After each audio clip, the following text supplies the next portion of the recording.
Hi, Logan year from guide.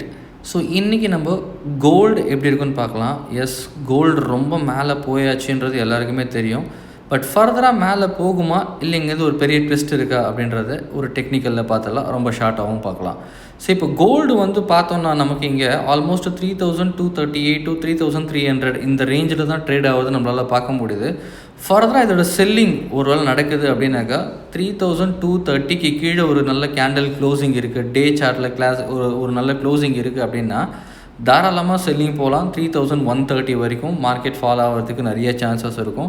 இதை நீங்கள் ஒரு வேளை இந்தியன் மார்க்கெட்டில் MCXல போய் நீங்கள் ட்ரேட் பண்ணாலும் சரி தான், ஆர் இந்த டாலர், இப்போ நான் சொல்லியிருக்கிறது எல்லாமே டாலர், இதை வச்சுட்டு நீங்கள் ஃபாரெக்ஸ் மார்க்கெட்டில் போய்ட்டு கோல்டு நீங்கள் ட்ரேட் பண்ணாலும் சரி தான். ஸோ இதுதான் லெவல். இந்த ஒரு லெவலுக்கு தான் மார்க்கெட்டோட பாசிபிலிட்டிஸ் ரொம்ப ஜாஸ்தி இருக்க மாதிரி தெரியுது. 3230க்கு கீழே ஒரு செல்லிங் போகலாம் அப்படின்றது தான் பாசிபிலிட்டிஸ். பட் வெயிட் பண்ணி பார்க்கலாம், இன்னும் அது பிரேக் ஆகலை. ஏன்னா டே சார்ட்டில் பார்த்து லாஸ்ட் 4-5 days மார்க்கெட் ஒரு பெரிய சைட்வேஸில் தான் இருக்கிறத பார்க்க முடியுது. ஒருவேளை நீங்கள் இல்லை இன்னும் ஒரு டார்கெட் கம்மி பண்ணிக்கணும் அப்படின்னு நினைக்கிறீங்கன்னா 1 hour சார்ட்டில் மாற்றிக்கிங்க. ஸோ 1 hourல உங்களுக்கு ஒரு பெரிய பெனிஃபிட் இருக்காது. இதோட டார்கெட் ஒரு சின்ன லெவல் டார்கெட் கிடைக்கும். பட் டெய்லி சார்ட்டில் நீங்கள் போகும்போது ஒரு பெரிய லெவல் டார்கெட்டும் பார்க்க முடியும். Thank you so much.